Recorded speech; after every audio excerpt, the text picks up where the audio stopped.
All right, I guess it's time to give you guys some updates.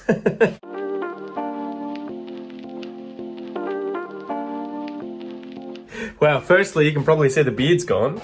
And once we get through the darkness here and end up in my plant room, I'll give you guys some updates. So, oh man, I'm sorry for the delay again in getting videos up. It's just been hectic with work, with kids, with family. You guys know the excuses, I'm sure. But yeah, we've definitely reduced the collection, although you probably wouldn't guess it here. So I have moved a whole bunch of stuff. All the Spirit of Sanctity are gone. So I had 10 of those originally, and we sold all of them. I actually turned those into a guitar. Not physically. I sold them and took the money, and I bought a guitar with that money. And I'm just going to open up my window here to let a bit of light in. It's overcast today, so this north-facing window I can leave open. So I guess I'll just sort of take you around and show you some stuff. I'm laughing because I have this, it's a philodendron. Let's see if I can find the name because I've forgotten. Sharoniae. Sharoniae. So I had a beautiful philodendron Sharoniae here. And this thing's a bit of a spider mite magnet. I love the leaf shape though. You know those ribs? It's kind of like veitchii, Anthurium veitchii, but it's obviously a philodendron. It has these beautiful ribs. The leaves get really large. Now, the interesting thing is, I have, as you can see, loads of plants here on this table. I often leave this window open, and the sun comes in, and it's been fine, to be honest. The plants, I think, because I started doing it during winter, the plants have kind of adapted, and I think they can handle it. At least the Monstera here, excuse me, some of the other philodendron here, there's no burning on any of the plants, except this guy. This guy has some absolutely hideous burning, as you can see. I don't think that this is root rot or anything because the rest of the plant looks fine. Though, you know, knock on wood, who knows, could be. But the plants facing the window, the leaves facing the window have absolutely gotten toasted. I'll see if I can show you this one. You'll see the side that was facing the window got absolutely toasted. So, bit disappointed with that, but I just haven't got the space to really put it anywhere else. Maybe I'm just being lazy. But yeah, so that's happened. I've been watching that sort of take place over the last week or so and being like, God damn it. What else? What else have we got going on here? Man, I got a Thai constellation, a really highly variegated one that could be a creme brulee. I think I traded this with one of my friends up in Queensland who owns a nursery, and he gets in hundreds of Thai constellations at a time. This thing's been going off like a frog in a sock, guys. You can see that it has leaf after leaf coming out. So I think I only got it about a month ago. This leaf came out, and it's already working on this one. So just goes to show that sometimes they can be really fast growers, the large form Monstera, but sometimes they're slow as can be. What else have we got here? Oh, you remember probably from some of the previous videos that I have this chimeric Thai constellation where half of it is highly variegated and half is low variegated. And what's cool is that it's continued. It's continued just popping out the half moons. So I'll turn around and show you. So I think this was one of the next leaves to come out, and you'll see it is, I think it's creme brulee effectively, right? Like that's, you know, it's kind of a subjective term for just really highly variegated Thai constellations, but you'll see that it's really high on one side and it's the low type on the other side. But I bought it because I just thought it was like the coolest thing. And you can see the most recent leaf to come out, it's the same deal. Sorry, I'm turning you sideways. Same deal again, but even bigger. And with these secondary fenestrations up the wazoo. So yeah, look at that. Oh my God. So this thing's been going off as well. What else? Again, epilepsy warning, guys. If any of you guys have epilepsy, sometimes if I show you just these lights, they end up flashing. So yeah, just be warned, okay? Oh man, the large form aurea. So I've got two of these, and you'll remember that one of them half moon like crazy. That has browned off quite a bit, unfortunately, and I'm gonna lean over and give you a look. So I ended up chopping this guy up because, as you'll probably remember, I bought it with a friend. So we went Harvey's. It was about $800 when we first got it, and that was before this leaf came out. And you'll see down here, that's where I gave it the chop. I put the arrowroots into the soil here. This was the next leaf to come out, and it's hardened off and looks just absolutely stunning. I'm so happy with that. And it hasn't started browning off yet, knock on wood. Like you'll see the tips of it. It's just, oh, got the tiniest little bit of brown. I lied, but at the moment it's beautiful. I'm still kind of waiting on a leaf to pop out of here at some point to show that it has rooted well and is doing well. But usually when you obviously make a chop like this and you chuck it in some soil down here, it's going to work on its root system first. And yeah, once that's established, that's when it'll start shooting out growth. Again, this small form aurea has been a total nightmare. So it's just been the rattiest thing since I got it. I think it's just too highly variegated. Like, this was an entirely yellow leaf. This was also an entirely yellow leaf that looked amazing initially. And then as you'll see, it just browned off. It stopped browning off once it got to this point. I think it's working on, it's got another leaf coming out here. I'm probably underwatering it, which is also part of the problem, but yeah, what can you do? I just don't want to overdo it. So yeah, there's that. I also have a large form aurea here that came from seed. So I'm not sure if you can see down here at the base. This is actually not a cutting. This one has grown from seed. I got this through a friend who got it from a nursery. And it has just popped out a half moon. Now, the browning here, I think has happened because it's so close to this fan that I think there's a lot of airflow. So as soon as I move this fan away, because this was actually touching it, the browning stopped. So that's another thing that could potentially be an issue. And I'm trying to think, if we're over here, is there any air movement that could be causing this? I don't think there's any fans over here really that are doing the damage, but I think it's typically that happens when you don't get your watering perfect and the plants gets a little drier than it likes being, or there's a lot of airflow.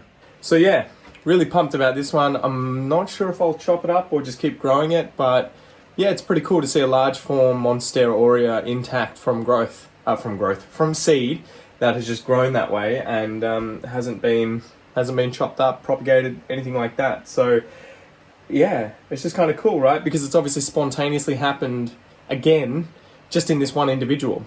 So it must just repeatedly happen, right? Those albos, the aureas, all that type of variegation must just spontaneously occur repeatedly, you know, and nurseries find them again and again and again and again. And I'm trying to think of what else to show you. The ilsemanii that I got, that really huge one down here, you can probably see it. So I gave that one a bit of a haircut. I also gave myself one. So I chopped the top off, and the amazing thing is that, as you can see here, these two shoots came out so fast. So within about 2 weeks, maybe less, I noticed that they were growing. They'd already sort of gone, you know, decided to just pump out. So it's obviously got a really good root system, and it's sending loads of nutrients and everything up the plant. So the plant just didn't even miss a beat.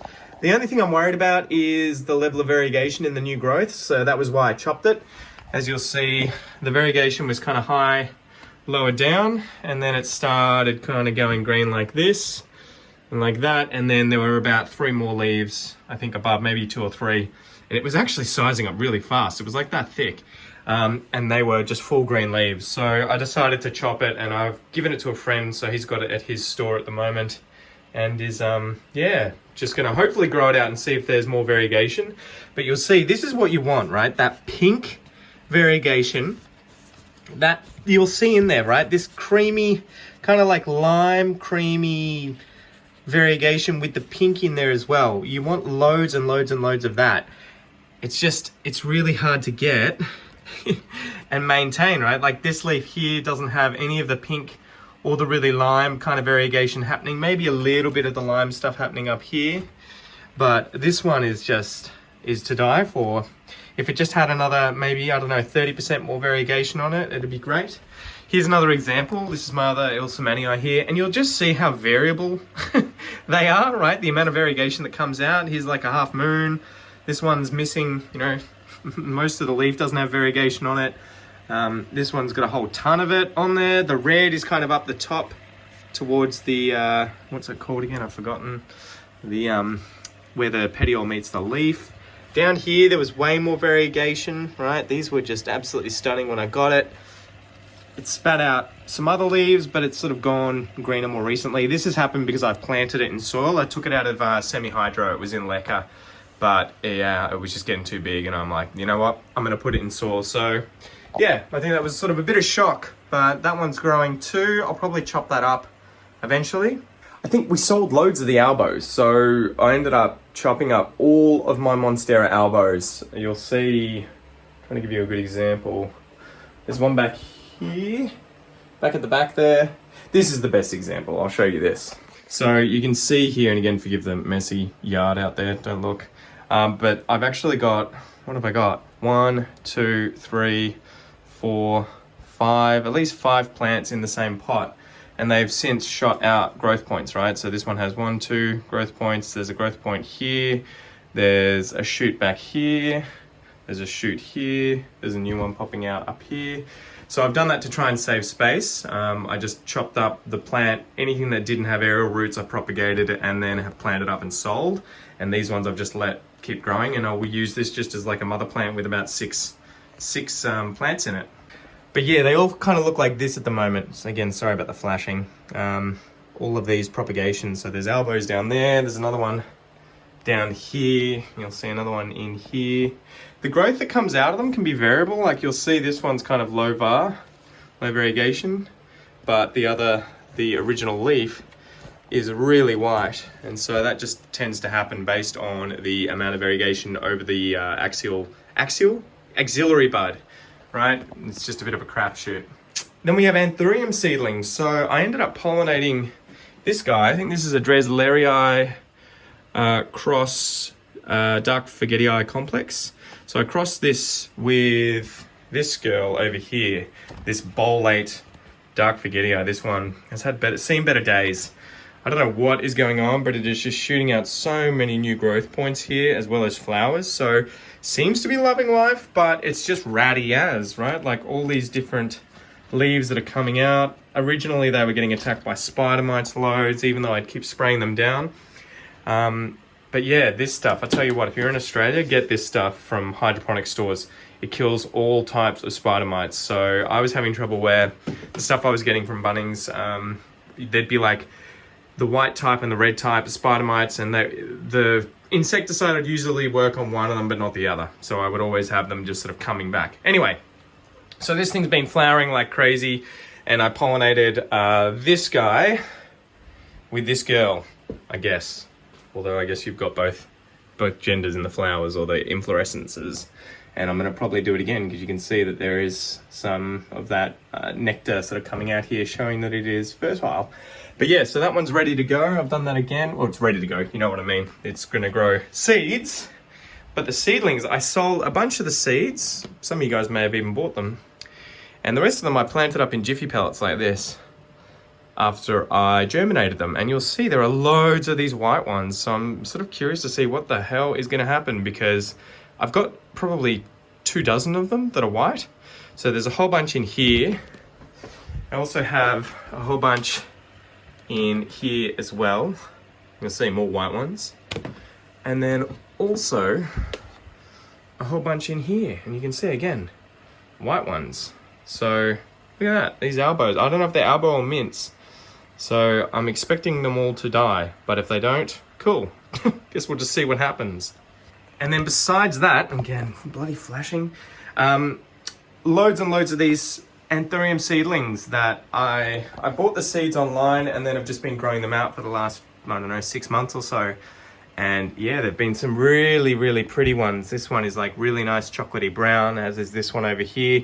This one has these really interesting leaf shapes.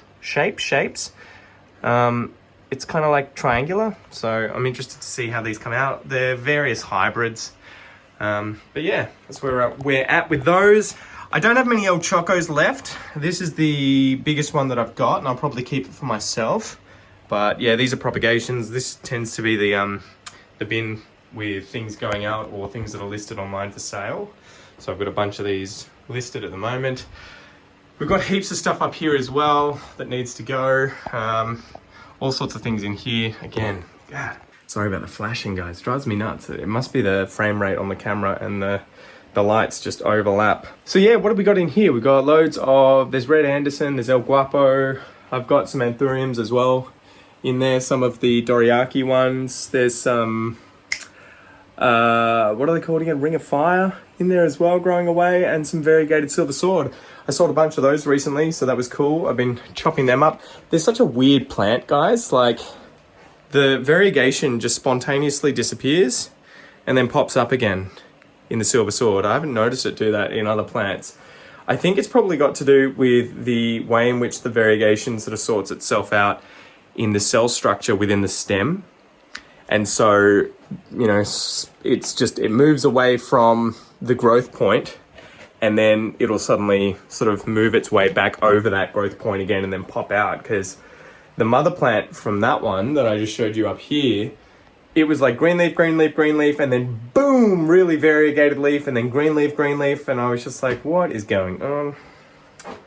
Philodendron luxurians. And this thing got absolutely smashed by spider mites again. Total bitch. Spider mites are just evil little things. They're so hard to get rid of. But that stuff's pretty much done the job for me here, as well as the fact that I haven't gotten any real new plants recently. But the Philodendron luxurians looks absolutely stunning. It's like a gloriosum on steroids, so I'm looking forward to this one coming out and getting a little larger. But yeah, I'm just sort of slowly watching that get a bit healthier now that it's received the treatment. I got a load of new Monstera. So this one is I think it's a Seriana, the Monstera. I don't know if it's deliciosa. I haven't labeled it here. I think it is deliciosa, but it's kind of halfway between deliciosa, normal sort of Monstera, and the Burlmarks Flame. You get these kind of looking leaves. They kind of look Burlmarks Flame-esque, right? So that one's going to be cool to grow out. I also got an obliqua filamentus, and this is like a cross between an obliqua and an esqueleto. So it gets absolutely massive if you can grow it upright. But yeah, I think it also behaves similar to the obliquas, where if you let it grow horizontally, it's going to shoot out runners like crazy. You'll remember how I chopped this esqueleto here, so you'll see that original chop back on here. It shot out a growth point here, which has, again, just sized up massively and given me two huge leaves already, and is shooting out a third. You can probably see the tip here. The tip that I cut off originally is still here, not really doing much at all. I think it's establishing its root system, but it hasn't shot out any new growth. It hasn't also died or dried up, so I assume it's sort of holding on and doing okay. But yeah, I don't know. It looks like it might be sort of pregnant down here, so I'm hoping a new leaf comes out soon so that it shows me it's doing well. I would love to get a massive esqueleto.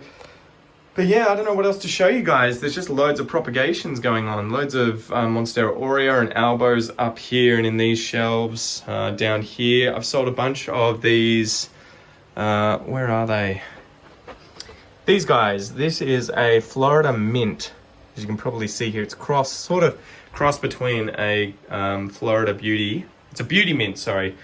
Between a beauty and a Florida ghost. I've got a few up there. So the variegation that they have kind of comes out bright white. It looks like it's going to be an albo, and then it gradually gets greener and greener and greener like a ghost. So that's a really cool one that I would like to grow out. I finally sold a whole bunch of those and actually paid for what I paid for originally for them, right? I got my money back, recouped that, so that was good. But yeah, I just propagated heaps of stuff during winter. This room's really warm, so it hasn't been much of a problem. Is that spider mites? No, just damage. At the moment it's like 25 degrees Celsius in here and 60% humidity. I think these moss poles definitely need a water. Yeah, they're dry as a bone, so I'm gonna have to water them today. But they're kind of the updates, guys. Oh, I got one more to show you. This is such a funny plant. These are so cheap overseas, but here in Australia they are still so rare that they're really expensive. So a friend of mine bought this. This is a varicosum. It looks like crap, but it's a varicosum Amazon sunset, I think it's called, and you'll see it's more red on the back than a gloriosum. It's just ridiculous, right? It looks beautiful when it's an actual, you know, healthy looking plant. This thing got propagated and the tips of it just dried up. But fortunately, it's doing really well. Now the story is my friend bought this. I think he spent like $1,000 to $2,000 on this thing with a few friends. They all went in and they ended up chopping it up. They grew it up a moss pole and then chopped it up to try and have multiple plants so that they sort of, you know, had their eggs in multiple baskets, if you will. And all of them died except for the one that I traded from him. So fortunately, we still have it, but unfortunately he lost his one. His friend lost their one as well. And yeah, so, but it's interesting. I think Equigenera overseas is selling them for like $35 each. Here in Australia, that's like a $500 cutting. It's just ridiculous, just because it's not here. So, well, it's not available here readily, right? Anyway, enough blabbering on, guys. So good to sort of hang out and show you a bit more of the collection. I should also mention, we have a new member of the family. So we got Peaches here, but we also have Peach. Where's your mate? We got another cat. So this is Scrap. My son got him, so he really wanted the kitten to hang out with. Scrap's a little boy here. Still has that nice new kitten smell. But yeah, he's good mates with Peaches. She's doing well. She's a bit hefty at the moment, so she's on a diet and she's not happy about it, as you can hear. But yeah, got another cat. Anyway, thanks for joining me, guys. I'll try and publish more in the future. And until next time, tooroo.